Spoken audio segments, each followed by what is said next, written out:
ଆନ୍ତରିକ ଭାବନାର ମାହାତ୍ମ୍ୟ ବହୁତ ଅଧିକ। ଧରାଯାଉ ଜଣେ ଲୋକ ବାହ୍ୟ ଭାବେ କ୍ରିୟା କରୁଛି, ଶରୀର ଦ୍ୱାରା ସେବା କରୁଛି, ଏହା ଅପେକ୍ଷା ମଧ୍ୟ ଆନ୍ତରିକ ଭାବନାର ମାହାତ୍ମ୍ୟ ଅଧିକ। ବଡ଼ ଦୁଃଖର କଥା ହେଲା, ଲୋକେ ଆଜି ଅନ୍ତରରେ ଧନକୁ ଅଧିକ ମହତ୍ତ୍ୱପୂର୍ଣ୍ଣ ସ୍ଥାନ ଦେଉଛନ୍ତି। ବାସ୍ତବରେ ଏହା ଏତେ ମହତ୍ତ୍ୱପୂର୍ଣ୍ଣ ଜିନିଷ ନୁହେଁ, ବରଂ ଶରୀର ଏହା ଅପେକ୍ଷା ଅଧିକ ମହତ୍ତ୍ୱପୂର୍ଣ୍ଣ।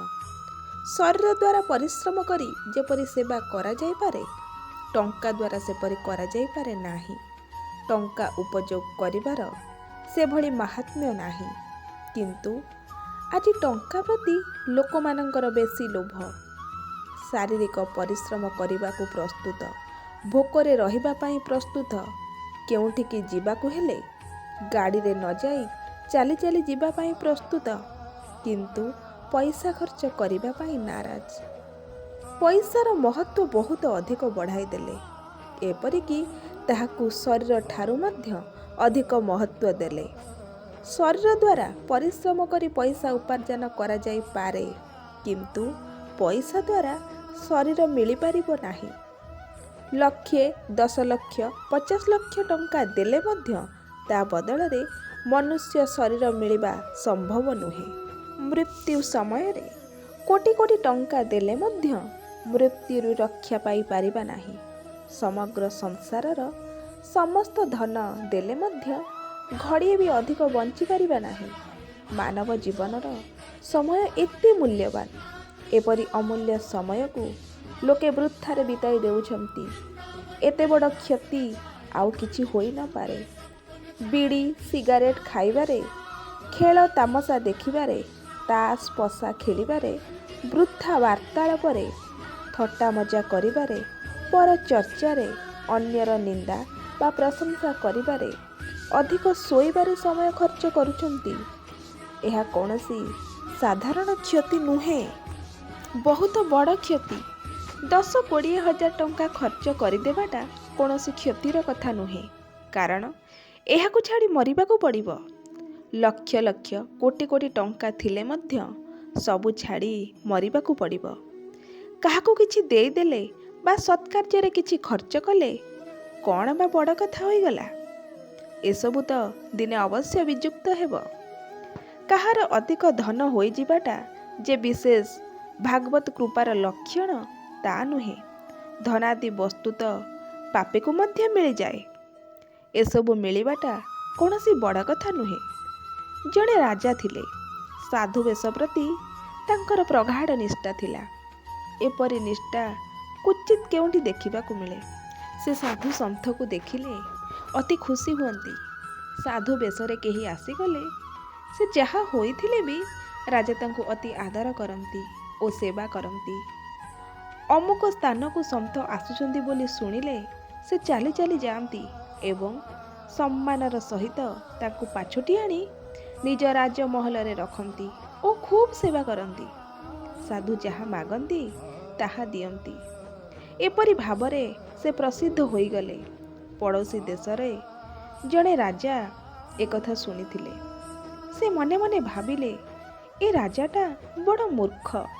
ସାଧୁ ବେଶଧାରୀ, ତାକୁ ଯେ କେହି ହେଲେ ଠକି ଦେଇପାରିବ। ସେ ଜଣେ ବହୁରୂପୀକୁ ଡାକି କହିଲେ, ତୁମେ ସାଧୁ ବେଶ ଧରି ଅମୁକ ରାଜାଙ୍କ ପାଖକୁ ଯାଅ। ତୁମ ସାଥିରେ ସେ ଯେପରି ବ୍ୟବହାର କରିବେ ସବୁ ଆସି ମୋତେ କହିବ। ବହୁରୂପୀ ବଡ଼ ଚତୁର ଥିଲା। ସେ ସାଧୁ ବେଶ ଧରି ସେଠାକୁ ଯିବାକୁ ବାହାରିଲା। ଅମୁକ ରାସ୍ତାରେ ସାଧୁ ଆସୁଛନ୍ତି ବୋଲି ଶୁଣିବାକୁ ପାଇବା ମାତ୍ରେ ରାଜା ସେଠାକୁ ଗଲେ ଓ ଅତି ଆଦର ସତ୍କାର କରି ତାଙ୍କୁ ମହଲକୁ ପାଛୋଟି ଆଣିଲେ। ନିଜ ହାତରେ ତାଙ୍କର ଖୁବ୍ ସେବା କଲେ। ଦିନେ ରାଜା ସେହି ସାଧୁଙ୍କୁ କହିଲେ, ବାବା, କିଛି ଉପଦେଶ ଶୁଣାନ୍ତୁ।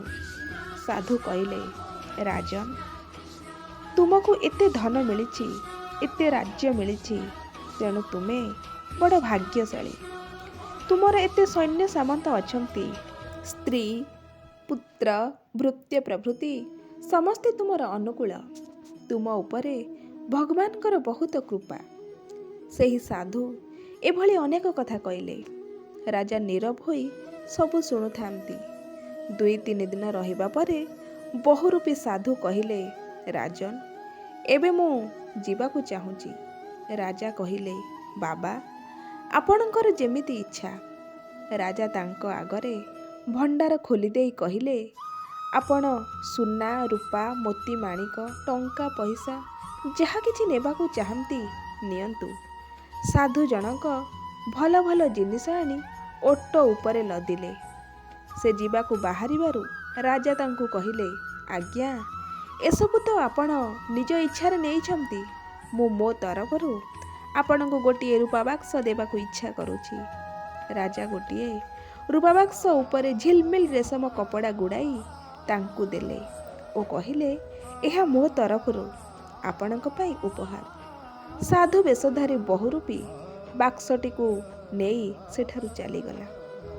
ବହୁରୂପୀ ତା ନିଜ ରାଜାଙ୍କ ପାଖରେ ପହଞ୍ଚିଲା। କ'ଣ କ'ଣ ଆଣିଛ ବୋଲି ରାଜା ପଚାରିଲେ।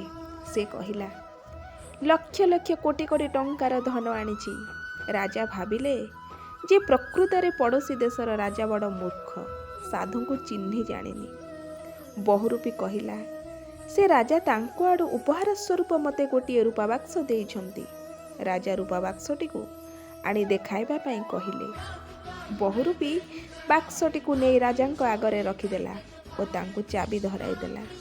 ରାଜା ଖୋଲି ଦେଖିଲେ ଯେ ଗୋଟିଏ ରୂପା ବାକ୍ସ, ତା ଭିତରେ ଆଉ ଗୋଟିଏ ରୂପା ବାକ୍ସ, ତା ଭିତରେ ଆହୁରି ଗୋଟିଏ ରୂପା ବାକ୍ସ ରହିଛି। ଗୋଟିକ ପରେ ଗୋଟିଏ ଖାଲି ଦେଖିଲେ। ଭିତର ବାକ୍ସଟିରେ ଗୋଟିଏ କାଣି କଉଡ଼ି ଥିବାର ଦେଖିଲେ। ଏହାର ଅର୍ଥ କ'ଣ ହୋଇପାରିବ ବୋଲି ରାଜା ଭାବିଲେ। ତାପରେ ସେ ବୁଝିପାରିଲେ ଯେ ପଡ଼ୋଶୀ ଦେଶର ରାଜା ମୂର୍ଖ ନୁହନ୍ତି, ବଡ଼ ବୁଦ୍ଧିମାନ। ସାଧୁବେଶ ପ୍ରତି ତାଙ୍କର ନିଷ୍ଠା ଆଦରଣୀୟ। ରାଜା ବହୁରୂପୀକୁ ପଚାରିଲେ, ତୁମ ଦୁହିଁଙ୍କ ମଧ୍ୟରେ କି ବାର୍ତ୍ତାଳାପ ହେଲା, ସବୁ କଥା କୁହ। ସେ କହିଲେ, ଦିନେ ରାଜା ମୋତେ କିଛି ଉପଦେଶ ଶୁଣାଇବାକୁ କହିଲେ। ମୁଁ ତାଙ୍କୁ କହିଲି, ତୁମେ ବଡ଼ ସୌଭାଗ୍ୟଶାଳୀ। ତୁମର ରାଜ୍ୟ ଅଛି, ଧନ ସମ୍ପତ୍ତି ଅଛି, ସ୍ତ୍ରୀ, ପୁତ୍ର ଆଦି ସମସ୍ତେ ତୁମର ଅନୁକୂଳ। ତେଣୁ ଭଗବାନ ତୁମ ଉପରେ ବହୁତ କୃପା କରିଛନ୍ତି। ଏହା ଶୁଣି ରାଜା ସବୁ କଥା ବୁଝିଗଲେ।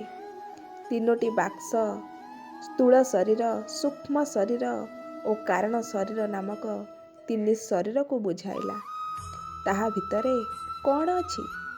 ଭିତରେ କାଣି କଉଡ଼ି ହିଁ ରହିଛି, ଅର୍ଥାତ୍ କିଛି ନାହିଁ।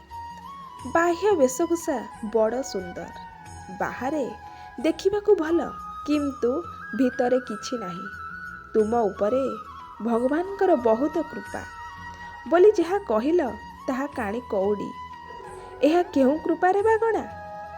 କୃପା ତ ସେତେବେଳେ ହେଲା ବୋଲି ଧରାଯିବ ଯେତେବେଳେ ଆମେ ଭଗବାନଙ୍କ ପ୍ରତି ଆକୃଷ୍ଟ ହୋଇଯିବା, ତାଙ୍କ ଭଜନରେ ମଜି ରହିବା। ତାତ୍ପର୍ଯ୍ୟ ହେଲା, ବେଶୀ ସାଂସାରିକ ଜିନିଷ ହୋଇଯିବା କୌଣସି ବଡ଼ କଥା ନୁହେଁ। ଶାସ୍ତ୍ରରେ ମନୁଷ୍ୟ ଶରୀରର ଯେଉଁ ମହିମା ଗାନ କରାଯାଇଛି, ଧନ ବା ରାଜ୍ୟର ସେପରି ମହିମା ନାହିଁ। ସ୍ୱର୍ଗାଧିପତି ଇନ୍ଦ୍ରଙ୍କର ମଧ୍ୟ କୌଣସି ମହିମା ଗାନ କରାଯାଏ ନାହିଁ। ଭାଗବତଜନ ଆଗରେ ଇନ୍ଦ୍ରଙ୍କର କୌଣସି ମହତ୍ତ୍ୱ ନାହିଁ, କିନ୍ତୁ ଲୋକେ ଧନକୁ ମହତ୍ତ୍ୱ ଦେଉଛନ୍ତି ଏବଂ ଧନ କାଳେ ଖର୍ଚ୍ଚ ହୋଇଯିବ ସେଥିପାଇଁ ଡରୁଛନ୍ତି। ଏହା କ'ଣ ମନୁଷ୍ୟତ୍ୱ? କିନ୍ତୁ କାହାକୁ କହିବା, କେହି ଶୁଣୁନାହାନ୍ତି। ମୁଁ ଶୁଣିବାକୁ ପାଇଲି ଯେ ମୋର ଏସବୁ କଥା ଶୁଣି ଲୋକେ ଦୁଃଖୀ ହେଉଛନ୍ତି ଏବଂ ମୁଁ ଧନର ନିନ୍ଦା କରୁଛି ବୋଲି କହୁଛନ୍ତି। ମୁଁ ଧନର ନିନ୍ଦା କରୁନାହିଁ, ନିନ୍ଦା କରୁଛି ଲୋଭର। ମୁଁ ଆପଣମାନଙ୍କ ବୁଦ୍ଧିର ନିନ୍ଦା କରୁଛି ଯେ କୁଆଡ଼େ ପୋଡ଼ିଗଲା ସେ ବୁଦ୍ଧି।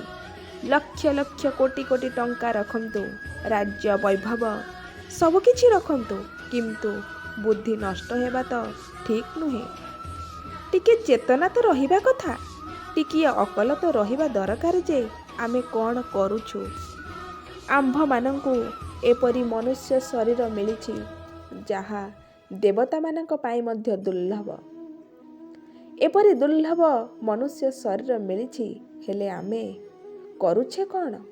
ଏହି ମନୁଷ୍ୟ ଶରୀର ପାଇ ଭଗବାନଙ୍କୁ ହିଁ ଭଜିବା ଉଚିତ, ଭଗବାନଙ୍କ ପ୍ରତି ମନ ଦେବା ଉଚିତ, ଯଦ୍ୱାରା ସବୁଦିନ ପାଇଁ କଲ୍ୟାଣ ହୋଇଯିବ। ଏ ଧନ କେତେଦିନ ସଙ୍ଗରେ ରହିବ? ଟିକେ ଭାବି ଦେଖନ୍ତୁ, ଯଦି ଆଜି ପ୍ରାଣ ଚାଲିଯାଏ ତେବେ ଧନ କେଉଁ କାମରେ ଲାଗିବ? ଧନ ପାଇଁ କରାଯାଇଥିବା ପାପ ତ ସଙ୍ଗରେ ଯିବ, କିନ୍ତୁ ଧନରୁ କାଣି କଉଡ଼ିଟିଏ ମଧ୍ୟ ସଙ୍ଗରେ ଯିବ ନାହିଁ। ସବୁଯାକ ଏଇଠି ପଡ଼ି ରହିବ। ଏହି ଧନ ପାଇଁ ଆପଣମାନେ ନିଜର ଭାବ ଖରାପ କରିଦେଲେ, ପାପ କଲେ, ଅନ୍ୟାୟ କଲେ, ମିଥ୍ୟା କପଟ କଲେ, ଭାଇ ବନ୍ଧୁଙ୍କ ସହିତ ମଧ୍ୟ କଳହ କଲେ। ଯେଉଁ ଧନ ପାଇଁ ଆପଣମାନେ ଏତେ ଅନ୍ୟାୟ ଓ ଅନର୍ଥ କଲେ, ସେହି ଧନ ଯୋଗୁଁ କେବଳ ପତନ ବ୍ୟତୀତ ଆଉ ହେବ କ'ଣ?